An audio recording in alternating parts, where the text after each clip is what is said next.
안녕하세요. 건강 아저씨입니다. 겨울이 됨에 따라 식습관이 고칼로리 음식들로 바뀌면서 몸이 살을 찌우기 시작하는데요. 그렇게 되면 불가피하게 내장 지방이 쌓이게 됩니다.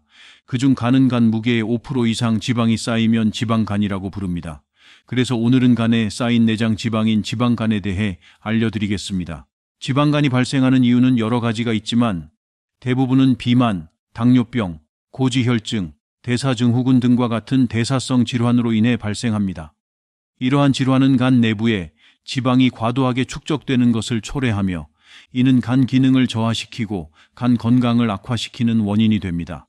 고지혈증은 혈중 콜레스테롤 농도가 높아지는 상태로 고지혈증 환자의 경우 지방이 간 내부에 축적될 가능성이 높아집니다.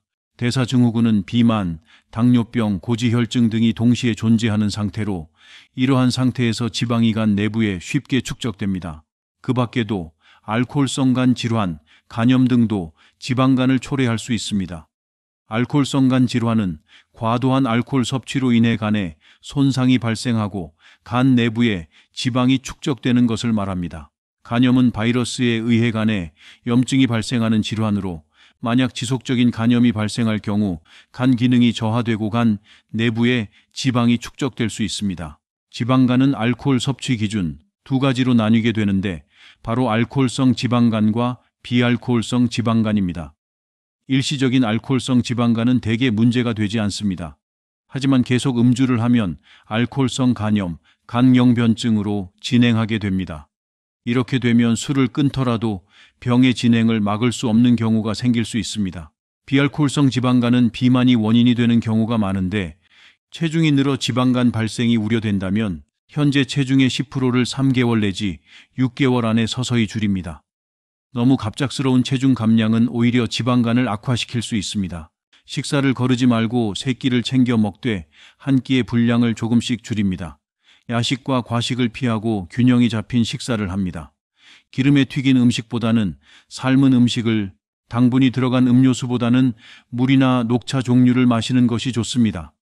음식물은 천천히 먹도록 하고 간식 또는 과식을 되도록 피합니다. 과식하였다면 평소보다 운동량을 늘려서 에너지를 더 소비하도록 합니다. 그리고 지방간이 나타났을 때에는 증상이 없거나 미미한 경우도 있을 수 있습니다. 그러나 지방간이 지속되고 진행되면 다음과 같은 증상이 나타날 수 있습니다. 지방간이 진행되면서 간 기능이 저하되므로 피로감이 느껴지고 일상적인 활동에 대한 에너지 수준이 낮아질 수 있습니다. 복부에 불쾌감이나 무게감, 팽만감 등의 증상이 나타날 수 있습니다. 지방간으로 인해 신체의 대사 기능이 저하되고 지방이 간에 과도하게 축적되므로 체중이 증가할 수 있습니다. 또한 식욕이 감소하거나 부진해질 수 있습니다.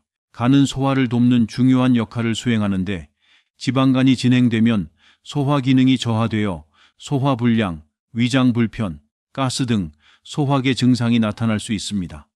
간 부위에 압박감이나 지속적인 복통이 나타날 수 있습니다.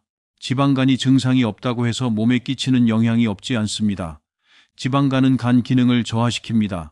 간은 중요한 대사기관으로서 담당하는 역할이 많습니다. 지방간으로 인해 간의 기능이 저하되면 혈당 조절, 담즙 생성, 단백질 합성, 해독 등의 기능이 영향을 받을 수 있습니다. 간에 낀 지방은 인슐린 저항성을 촉진시키는 요인입니다. 인슐린은 혈당 조절에 중요한 역할을 하는 호르몬인데 지방간으로 인해 인슐린 저항성이 발생하면 혈당 조절이 어려워질 수 있습니다. 지방간은 염증을 유발하는 신호물질을 분비하고 염증 반응을 증가시킵니다. 이는 만성적인 염증을 유발하고 다른 부위나 기관에도 부정적인 영향을 미칠 수 있습니다. 지방 대사에도 영향을 미칩니다. 지방이 간에 과도하게 축적되면 지방의 산화와 분해가 어려워지며 지방 비정상 증가와 관련된 대사 이상이 발생할 수 있습니다. 지방간은 간염 및 간경변증의 위험을 증가시킵니다. 지방간이 지속되면 간 조직에 손상을 초래하고 만약 적절한 관리가 이루어지지 않으면 간염이나 간경변증과 같은 심각한 간 질환으로 진행될 수 있습니다. 이러한 지방간을 완화할 수 있는 방법으로 식이지방의 섭취를 제한하고 고단백, 고섬유, 저지방 식품을 섭취하는 것이 중요합니다. 신선한 과일, 채소, 온전한 곡물, 낮은 지방 함유량의 단백질을 포함한 다양한 영양소가 풍부한 식단을 유지하세요. 체중이 과다하거나 비만일 경우 체중 감량을 통해 지방간을 완화시킬 수 있습니다. 체중 감량은 식단 조절과 규칙적인 운동의 조합으로 이루어질 수 있습니다. 규칙적인 유산소 운동과 저항 운동은 체중 감량과 지방 감소를 도와줄 수 있습니다. 근력 운동보다 유산소 운동을 해야 하며 하루에 적어도 30분 이상의 운동을 실시하고 걷기, 수영, 자전거 타기 등 다양한 운동 형태를 포함시켜 보십시오. 당연하게도 알코올은 간에 부담을 주고 지방간을 악화시킬 수 있으므로 알코올의 섭취량을 제한하거나 피하는 것이 좋습니다. 그리고 스트레스도 지방간을 악화시킬 수 있는 요인 중 하나입니다. 본인에게 맞는 스트레스 관리 기법을 사용하여 스트레스를 완화하는 방법을 찾으십시오. 명상, 요가, 호흡 운동, 취미 활동 등이 도움이 될 수 있습니다. 지방간을 줄이기 위해 식단을 바꿀 때 중요한 것은 단백질과 탄수화물, 지방의 균형을 맞추는 식단이 중요합니다. 채소 반찬 위주의 식단을 먹고 지방이나 간이 과한 음식은 삼가해야 합니다. 기름진 배달 음식은 체중을 늘리는 원인이 되기 때문에 줄이는 것이 좋습니다. 신선한 과일과 채소는 영양소와 식이섬유를 풍부하게 공급하여 지방간을 완화하는 데 도움이 됩니다. 특히 녹색 잎채소, 브로콜리, 당근, 파프리카, 블루베리 등은 면역력을 향상시키고 간 건강에 도움을 줄 수 있습니다. 아침에 먹으면 금이라고 할 정도로 좋은 음식인 사과는 비타민뿐 아니라 나쁜 콜레스테롤을 떨어뜨려주는 수용성 섬유질이 풍부합니다. 특히 사과에 들어있는 플라보노이드라는 성분은 해독작용을 하는 담즙 생산을 자극하며 사과 껍질의 지방간 수치를 감소시키는 성분이 포함되어 있어 깨끗이 닦아 껍질째 먹는 것이 제일 좋습니다. 견과류, 콩, 씨앗 등은 항산화 물질인 비타민 E, 셀레늄, 폴리페놀 등을 함유하고 있습니다.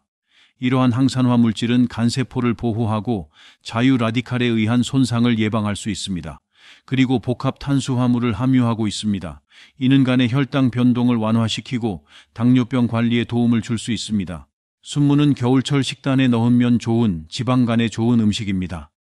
순무에 들어있는 안토시아닌은 항산화 작용을 하는 성분이며 글루코시놀레이트는 간에 있는 독성을 없애줍니다.